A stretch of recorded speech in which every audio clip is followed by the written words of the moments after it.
I gave my disabled grandmother a $3 million apartment, then my stepfamily changed the locks and threw her belongings out. So I called my lawyer, filed trespassing charges and had them all arrested on Christmas Day. Hey lovely people. Subscribe to be part of this family and tell us in the comments where you're watching from. With that, let's continue the story. I was in the middle of a board meeting when my phone wouldn't stop buzzing. 3 missed calls from Grandma Joanne's nurse. My stomach dropped. At 78 with advanced MS, every call about her sent my heart racing. I excused myself and stepped into the hallway, my hands trembling as I dialed back. Miss Jordan, you need to come now, Patricia's voice cracked. They changed the locks. Your grandmother's belongings are on the sidewalk. She's sitting in her wheelchair in the cold, crying. The world tilted. What? Who changed the locks? Patricia, I own that apartment. Your stepmother and her children. They say it's theirs now. They're inside laughing, drinking champagne. Your grandmother has been out here for 2 hours. I didn't know what else to do. I was already running to my car. The $3 million penthouse apartment I'd purchased specifically for Grandma Joanne, the woman who raised me when my mother died, who worked 3 jobs to put me through college, who never asked for anything, was being stolen. By my father's new family. The same family he'd married into just 18 months after Mom's death. Call the police, Patricia. No. I'm 20 minutes away. As I sped through traffic, my mind raced back to 3 months ago when I'd handed Grandma Joanne those keys. Her tears of joy. Her trembling hands. Baby, you didn't have to do this. You deserve the world, Grandma. This is just the beginning. I should have known. I should have seen what my stepfamily was planning. My name is Lillian Jordan, and 6 months ago I was on top of the world. At 32, I'd built a tech consulting firm from nothing into a multi-million-dollar enterprise. Forbes featured me. My father, Robert Jordan, finally seemed proud after years of emotional distance following Mom's death. Then he married Victoria. Victoria was everything my mother wasn't: cold, calculating, obsessed with wealth. She brought 2 adult children into our lives. Byron, 35, a failed entrepreneur who'd bankrupted 3 businesses, and Shannon, 29, whose only job was spending her mother's money. Within months, they'd moved into my childhood home with Dad. I tried to be welcoming. Family dinners. Including them in celebrations. But I noticed things. How they inventoried Dad's belongings. How Victoria asked detailed questions about his assets. How they treated Grandma Joanne with barely concealed contempt when she visited. She's from the old generation, Victoria said once, wrinkling her nose when Grandma Joanne asked for help cutting her food. Maybe she should be in a facility. That's when I knew I had to act.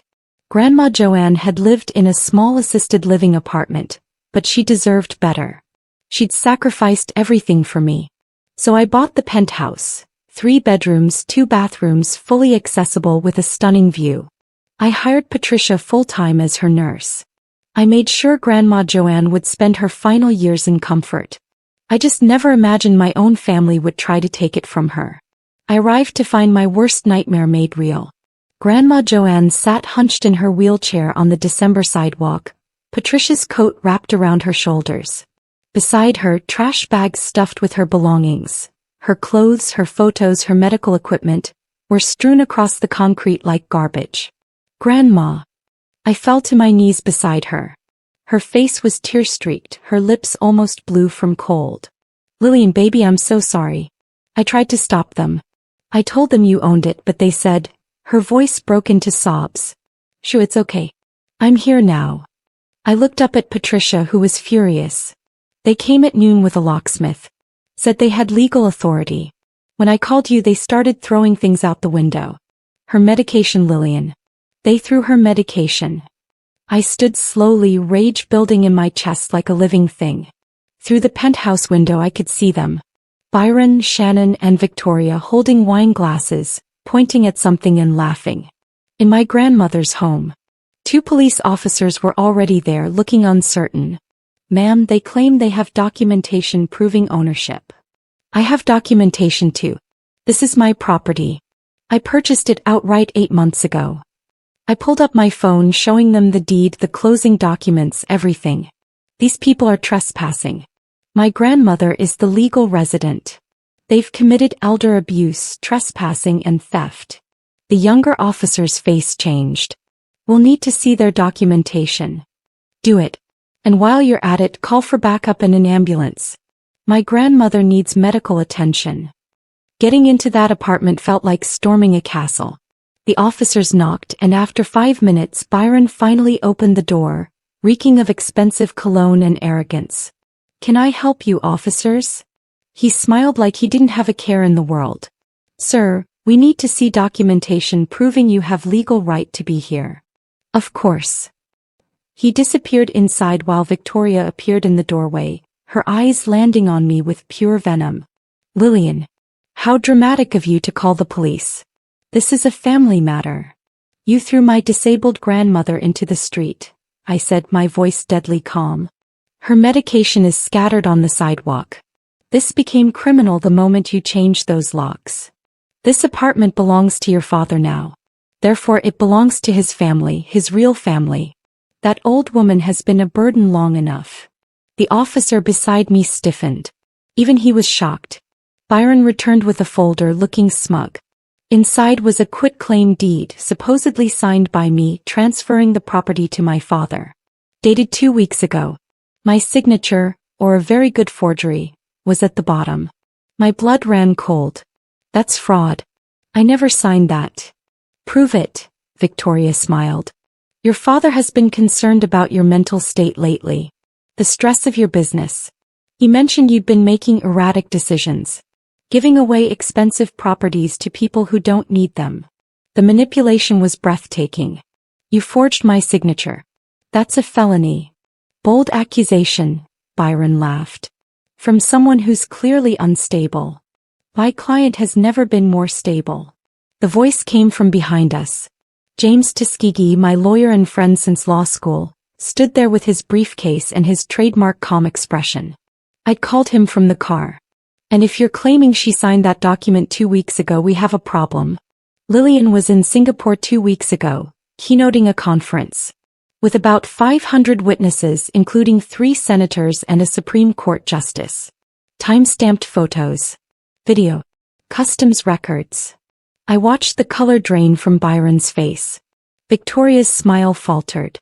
James continued, moving past them into the apartment.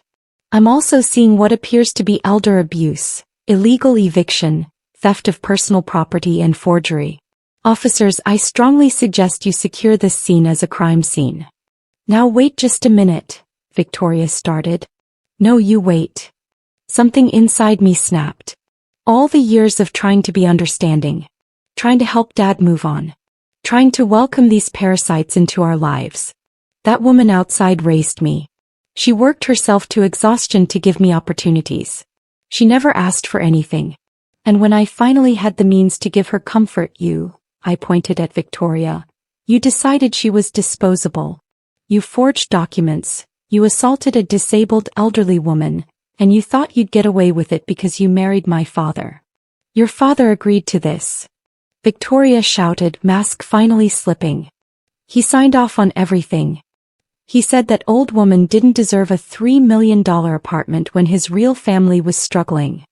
The confession hung in the air. The officers exchanged glances. So Dad knew. My voice came out flat hollow. All the pieces suddenly made horrible sense. He knew you were going to do this. Victoria realized her mistake too late.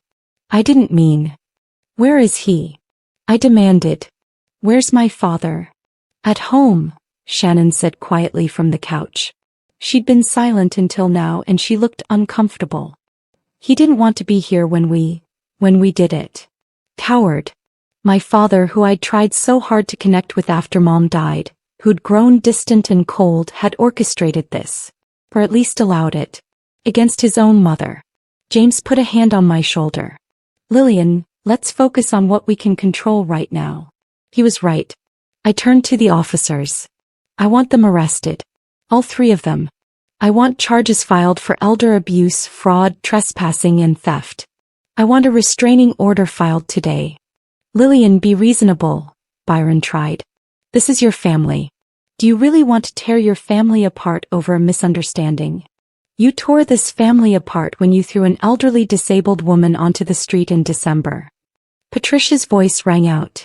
She'd come up with Grandma Joanne, who the paramedics were examining. I documented everything. I have videos, timestamps, photos. I watched you laugh while throwing her medication out the window. You called her a useless old hag when she begged you to let her get her heart pills. Byron's face went white. You're lying. Am I? Patricia held up her phone. Should I play it for the officers? Patricia's video was damning. Crystal clear footage of Byron and Shannon throwing Grandma Joanne's belongings out the window while Victoria directed them like a conductor. The audio was worse. Their laughter. Their cruel jokes. Victoria's voice. Make sure to throw out all those ugly photos. We're redecorating. But the worst moment, the one that made even the hardened police officers look away, was Grandma Joanne's voice, small and frightened, begging them to at least let her get her medications. And Byron's response, "You've lived long enough anyway, old woman. Maybe this is God's way of saying it's your time." The officers arrested them right there. Miranda rights read in my grandmother's living room. Victoria screamed about lawyers and injustice. Byron tried to claim the video was edited. Shannon just cried, saying she didn't want to do it, her mother made her. "You're 30 years old," I told her coldly as they cuffed her. "You made your choice." As they were led away, Victoria turned to me with pure hatred. "Your father will never forgive you for this. You're choosing that old woman over your own father. You'll regret this, Lillian. Family is everything and you just destroyed yours." "No," I said quietly. "You destroyed it. You just didn't expect anyone to fight back." After they were gone, I finally allowed myself to break. James caught me as my knees buckled. "She's right though," I whispered. "Dad was part of this. How do I come back from that?" "One step at a time," he said gently. "Right now, let's get your grandmother home." It took 4 hours to clean up the apartment and get Grandma Joanne settled. Patricia stayed, refusing to leave. I ordered dinner for all of us, but none of us could eat. We just sat in the living room, processing what had happened.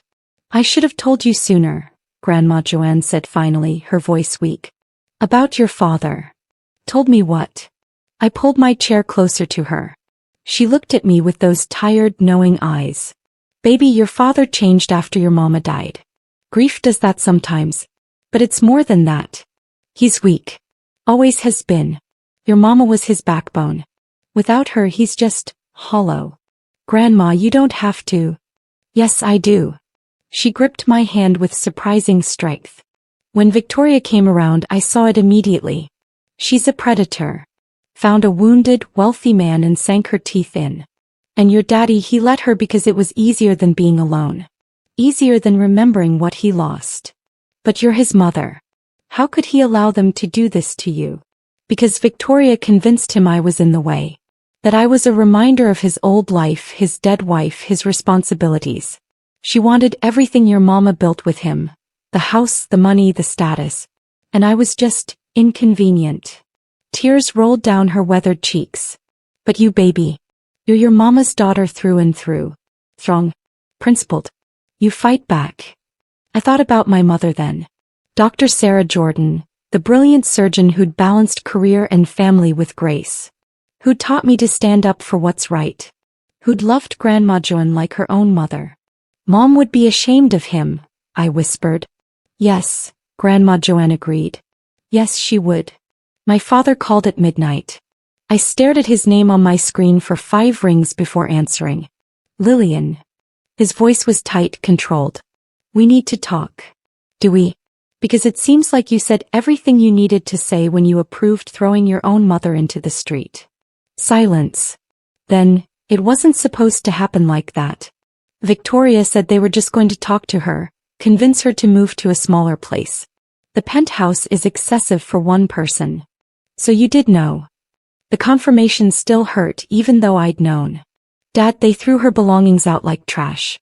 They made her sit in the cold for 2 hours. She could have died." "Don't be dramatic, Lillian. You always exaggerate." There was the same dismissiveness I'd felt for years. "I have video evidence. The police have it too. Your wife and her children are facing felony charges. Because you called the police on your own family. His voice, Joanne. You humiliated us. Everyone will know. My colleagues, my friends. Do you understand what you've done to my reputation? Your reputation? I laughed bitterly. 3 people committed elder abuse and fraud, and you're worried about your reputation? That apartment should have gone to Victoria's children. They need help getting started. Your grandmother doesn't need luxury. She needs basic care. You were being irresponsible, throwing money around to assuage your guilt. By guilt? Guilt for what? For abandoning us after your mother died. For building your company instead of being here. For choosing your career over family. The accusation hung between us, and suddenly I was 18 again, trying desperately to connect with a father who'd gone cold and distant. You want to talk about Mom's death? My voice shook with rage. Fine. Let's talk about it. I was 18, Dad. 18 years old when she died, and you checked out. You stopped being a father. Grandma Joanne stepped in because you couldn't handle it. She raced me through college while you buried yourself in work and self-pity. You don't understand what I lost. I lost her too. She was my mother. But I didn't have the luxury of falling apart because I was still a child who needed a parent. I was shouting now, years of pain pouring out. And when I finally succeeded, when I built something that made Mom proud, you suddenly came back around. Not because you loved me, but because I was successful. Because I had money. And then you found Victoria, and suddenly I wasn't even useful anymore. That's not true. Isn't it? When's the last time you called me just to ask how I was? When's the last time you acknowledged Mom's death anniversary? When did you last visit her grave? Silence. Victoria told you to stop, didn't she? She's been erasing Mom from your life piece by piece, and you let her because it's easier than remembering. Easier than feeling. Lillian, please. Grandma Joanne is the only real parent I've had for 14 years. She's the one who came to my college graduation when you were too busy. She's the one who celebrated every business milestone. She's the one who still talks about Mom with love instead of treating her memory like a disease. My voice broke. So yes, I gave her a $3 million apartment. I give her everything I have. Because she earned it. She loved me when you couldn't. The next 3 weeks were a legal whirlwind. James filed charges. The district attorney, horrified by the video evidence, took the case immediately. Victoria hired expensive lawyers who tried every tactic, claiming Grandma Joanne was incompetent, that I'd coerced her, that the whole thing was a misunderstanding. But Patricia's video was irrefutable. Bail was set high. Victoria made it. Byron and Shannon didn't. They sat in county jail, and part of me felt a savage satisfaction knowing they were uncomfortable. Dad didn't call again. He sent an email. I hope you're satisfied. You've destroyed this family over money and pride. When you're ready to apologize and make this right, I'll be waiting. But Grandma Joanne needs to sign over that apartment. I didn't respond. Christmas approached. I spent it with Grandma Joanne, Patricia, and James's family. We decorated the penthouse, carefully because Grandma Joanne tired easily but joyfully. She was getting stronger every day, both physically and emotionally. I feel free, she told me on Christmas Eve as we sat by the window watching snow fall over the city. For the first time in months, I feel free. Does that make me terrible? No, Grandma. It makes you human. Christmas morning came with an unexpected gift. My phone rang, James sounding gleeful. Turn on the local news. I did. The story was everywhere. Prominent businessman's wife arrested for elder abuse, read the headline. Victoria's mugshot. Byron's. Shannon's. But worse, Dad's company was being investigated. Apparently, Victoria had been forging his signatures for months, making questionable financial decisions, funneling money to her children. Dad was ruined. Not by me, by the woman he'd chosen over his own mother. The preliminary hearing was set for January 15th. James prepared me thoroughly, but nothing could prepare me for walking into that courtroom and seeing Dad sitting behind Victoria, Byron, and Shannon. He looked older, defeated. He didn't meet my eyes. The prosecution presented their case methodically. Patricia's video played on the big screen. You could hear the gasps from the gallery when Byron told Grandma Joanne she'd lived long enough. When Victoria laughed as they threw out her photos. Photos of my mother, of me as a child, of our family before it shattered. The defense tried to paint Grandma Joanne as manipulative, me as a vengeful daughter seeking attention. Their lawyer suggested that elderly people sometimes exaggerate situations for sympathy. Then Patricia took the stand. Calm, professional, devastating. She described finding Grandma Joanne's blood pressure dangerously high from stress. The hypothermia risk from sitting in the cold. The terror in her eyes. She begged them, Patricia said, her voice steady despite her tears. She begged them not to throw out the photo of her daughter, Lillian's mother, who died of cancer. And Mr. Byron Jordan picked it up, looked directly at her and threw it out the window. The frame shattered on the sidewalk. Mrs. Joanne sobbed like I've never heard a person sob. The courtroom was silent. Even the defense lawyer looked uncomfortable. At recess, Dad approached me in the hallway. Lillian, can we talk? Now you want to talk? I didn't know it would go this far. I thought. He stopped. I made a mistake. A mistake is forgetting someone's birthday. What you did was betray your own mother. I know. But please, isn't there a way to make this stop? Make it stop. I stared at my father, this man I barely recognized. You want me to drop the charges? To let them walk away after what they did? They'll go to prison, Lillian. Real prison. Is that what you want? For your family. They're not my family, Dad. Grandma Joanne is my family. Patricia, who cared for her when her own son wouldn't, is more family than you've been in years. I stepped closer. Do you know what the saddest part is? Mom would have forgiven you for moving on. She would have wanted you to be happy. But she would never forgive you for what you allowed to happen to the woman who raised you. The woman who raised me when you couldn't. His face crumpled. I loved your mother so much. When she died, I died too. No, Dad. You gave up. There's a difference. I took a breath, forcing myself to stay calm. The charges stand. All of them. What happens next is up to the jury, but I won't pretend this didn't happen to protect your feelings. The trial lasted 4 weeks.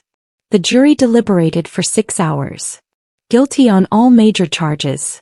Victoria got 8 years. Byron got 6. Shannon, who'd cooperated and shown genuine remorse, got 3 years probation and community service. Dad filed for divorce while Victoria was being sentenced. Too little too late. Grandma Joanne passed away 18 months later, peacefully in her sleep, in her beautiful penthouse overlooking the city she loved. I was holding her hand. Her last words were, "Tell your mama I kept my promise." I took care of her baby girl. At her funeral, Dad came. We didn't speak.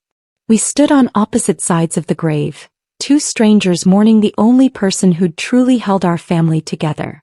As they lowered her coffin, I realized I was crying not just for Grandma Joanne, but for everything we'd lost. My mother, my father, the family we could have been. Sometimes doing the right thing costs everything. Sometimes standing up for those we love means losing people we thought we needed. But as I stood there, remembering Grandma Joanne's smile when I gave her those keys, her joy in her final comfortable years, I knew I'd make the same choice again. Justice isn't always satisfying. Sometimes it's just sad and necessary, and you learn to live with the weight of it. If you've experienced family betrayal or elder abuse, please reach out to Adult Protective Services. You don't have to fight alone. Share your story in the comments. Sometimes knowing we're not alone makes all the difference. Subscribe for more stories about standing up for what's right even when it costs everything.